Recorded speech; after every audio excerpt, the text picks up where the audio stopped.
Why do you cut off the hand of the thief? And this is as a ruling, maybe it's not being practiced too much now. One time I saw some kind of interfaith thing on television. It was basically really an opportunity to gang up on the Muslim. So they brought some girl from university, young girl. They put her on this panel, and everybody turned on her. You guys cut off the hand of the thief, and that's barbaric, and how dare you. So she started to immediately apologize. She said, we don't do that anymore, only one country's doing it. And you should have just added, inshallah they'll stop soon, you know. So how can you use facts here? Using some facts or any incident, anything. Number of prison and the number of people in the prison. Excellent. Excellent. Excuse me. So here now we can use facts. So they're assuming that, you know, prison is better than this, the Sharia prescribed punishment. So if someone steals, you put them in jail. But then there are many problems with that. Many problems with that. You know, for one, if somebody steals something and you put him in jail, you're not just punishing him. You're punishing a number of people, right? If that person's married, you're punishing his wife, or maybe you're giving her a treat, depending on. All right, sisters.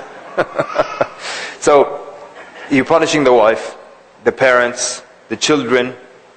All these people are not going to see this individual anymore. Then they go to jail, and then they're treated really, really badly there. And then you can look at other statistics. For example, like 82% of people who leave prison, they return.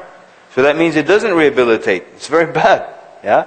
Actually, one time a friend of mine, he used to give a halaqah at the prison. So one time he asked the prisoners, he said, who in here would rather have their hand cut off today and be with their family tomorrow?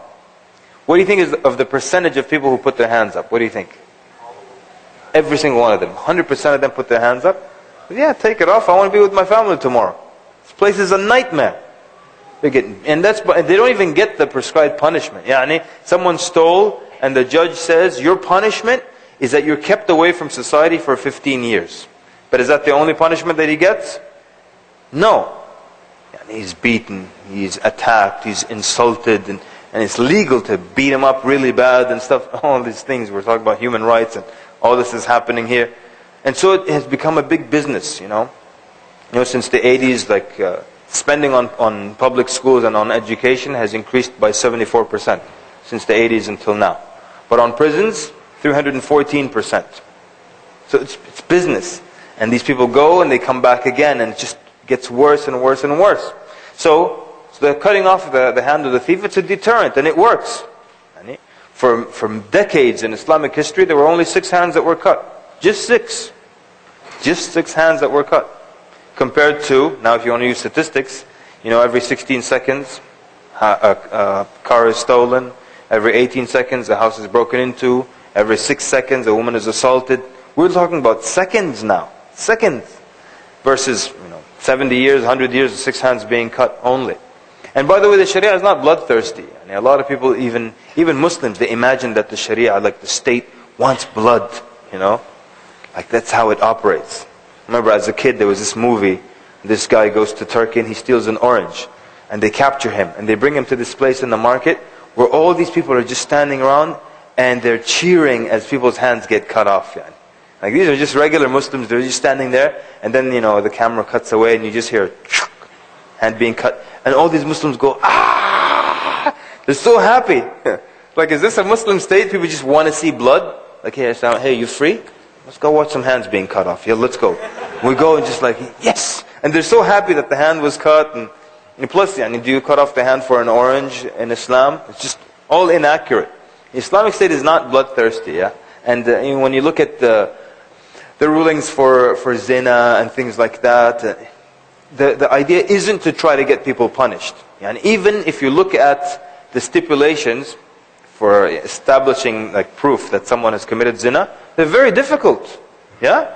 Like 4 witnesses. And these witnesses have to have seen something very, very specific. Not just movement, but very specific. They have to have seen Pennsylvania and Virginia. You understand? And then they have to be 4 upright and righteous individuals. Like you're going to find 4 mashayikh who are like, where are you going to find this? It doesn't happen like that. The idea isn't to try to just get people. You know, the Muslim state isn't out to get people, right? You know the story of the woman who committed zina. She came to the Prophet and he turned, sallallahu alaihi wasallam, he turned from her. She came again, he turned this side. Or the man who came to the Prophet, he says, I committed zina. Prophet turned away from him. He came from the other side. One more time, Prophet turned away from him. The third time, Prophet turned away from him. Then he asked him, Abika junoon, are you crazy? And do you have any mental issues? And he asked his people, about his tribe, about him. In one narration, he had someone smell his mouth to see if he's drunk. In one narration, and he also tells him, لَعَلَّكَ قَبَّلْتَ, perhaps you just kissed her. And he says, no, I actually did what a man does with his wife. He's being very specific here. But the idea, especially if someone is going to testify against themselves, they're actually encouraged in court not to testify against themselves. They're encouraged not to testify against themselves. That's why judges would ask someone, أَسَرَقْتَ قُلْ لَا, did you steal? Say no. He's telling him the answer. Don't testify against yourself. It's not like the state is bloodthirsty or anything, but that's the image you get in Hollywood. That's what a lot of Muslims think, that it's just this barbaric state that wants to see limbs fly, wants to see blood and stuff.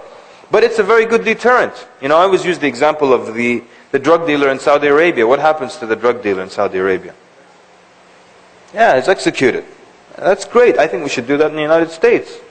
And then how many cool drug dealers will be driving their vehicles with their heads cut off?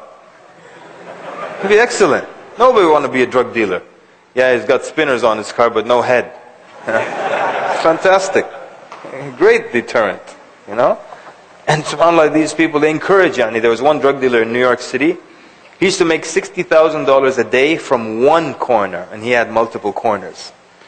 They say because of this one guy, he was a young guy, he's very popular, he's in jail now. Yeah, because of him, tens of shabab went to jail because everyone was trying to be like him.